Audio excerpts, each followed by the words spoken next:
Thank you very much, Sue, and a huge thank you to the conference organisers. Mario, where are you? Probably still out there working. Well, thank you very much for welcoming us to Lisbon. I'm Deirdre, and I had the pleasure of being chair of Working Group 4, and my co-chair is Laura Iannuzzi. If she's Laura here, she should be. I saw her. Oh, there she is, up in the back hiding. What I want to do is how many of you here in this room haven't been a member of this cast or haven't been to many of the meetings, more than one meeting? Quite a few. You have not been? Yeah, okay. What I want you to do, and this presentation is very different to the other three, and I really just want to give you a flavour of the size of the group and the scope of the group, primarily what group members are working on. Some of them are here, some of them are not, but you have their names if you wanted to get in touch with them. I was delighted to hear Sue say that the work would be done. Did you say it would be finished in 10 years? That only gives us another 2. Yeah. And the reality is that we started in 2014. That was the 9th of December 2014.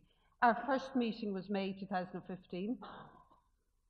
We didn't start even coming together cohesively as a group until the Lancaster meeting the following October. So what you're about to see is really the culmination of 2 and a bit years' work. So, this is the topic Sue gave us. Examine organizational characteristics, context, cultures, economic costs, variations and interventions in childbirth in different socio-political contexts. No problem. Where do you start? So, the first start was to ask the cost action members. At this stage, Sue had got the money. So I sent an email to cost action members thinking that there'd be some diversity. There was huge diversity. Came back at the themes that people wanted to look at under this WG4. But when you packed them all together, there was about 36 discrete topics that people were really clear they wanted to do, and they fitted under 7 themes. So when we met in Barcelona, we discussed these topics. This is what I gave people. This is what emerged from it. There was, at this stage, probably 50-something members in Working Group 4. And at this meeting in or the first meeting in Barcelona, there was about 24, 28 people coming and going at the group. So it was a big group, lots of wonderful ideas, some very different ideas. And these areas were emerging. There were some people that were really felt strongly about conducting work on obstetric violence, variation and intervention rates.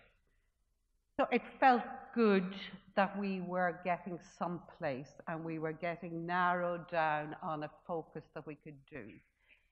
Then this happened. They started adding bits to it. And they started drilling down more, and then I thought, okay, this is great, even better than getting more specific. Then this happened, and it was just what actually was happening felt overwhelming, but when you looked at it, what Sue described as that drilling down, becoming more specific. Then this happened. So 3 clear groups came out of it.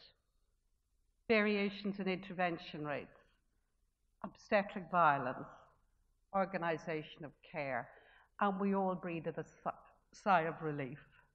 Then this happened. They went and they developed more bubbles and sub-bubbles, and it just kept rippling. And that's exactly what's happened over the last couple of years. So here's a flavour of some of the outputs of those ripples. Ank, I don't know if she's here, but Ank and oh, look at her up at the back, and a PhD student in Netherlands are doing this lovely work on variations in childbirth intervention rates in high-income countries, and they have data from several countries. Catherine is here as well. I know she's looking at an alongside data, a paper on social vulnerability and ethnicity. Karina is looking at it in the context of maternity and paternity leave. Pat is who really, the two economic health economists joined us only about a year ago, but they're beginning to tease out all of the issues about costs and what sort of work has been done on economic evaluations. Paul is looking at the different side of it and coming from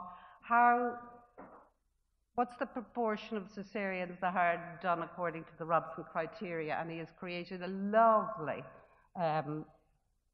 website in Cork, and you can input your data and it'll generate the results.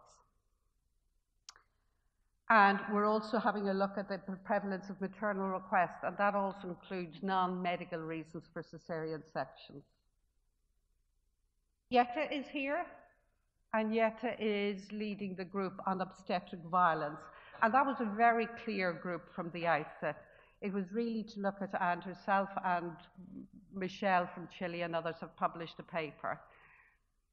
One of the papers that they're working on now is this thing that we've called hidden practices.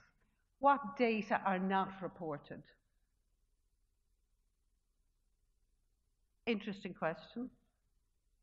And also on women on the move, why women move and midwives move with them. Then it developed little subgroups, and Mario is looking at a lovely study on out of hospital, so home births.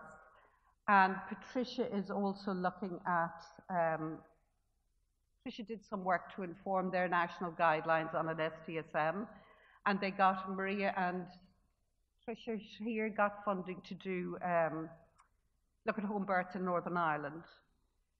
Patricia's also doing a bit of work and has done more work with Ramon on bullying, and I know that they've translated the tool into Spanish.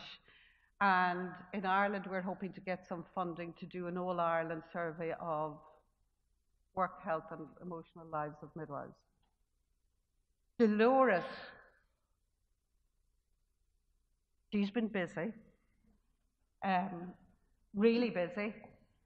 Then there's organisation of care, and Sarah Borelli, who became a mother in the middle of all of this, is leading this lovely one. We have two architectures. Of course, they're from Italy, from Florence, and they're doing absolutely fantastic new work on movement and space. And if you're particularly interested, talk to them about how they have managed to get architectural plans. And they have fascinating software that will help them analyse the movement of women and midwives and doctors and everyone around those spaces. Sandra is leading a paper on the whole history throughout the century.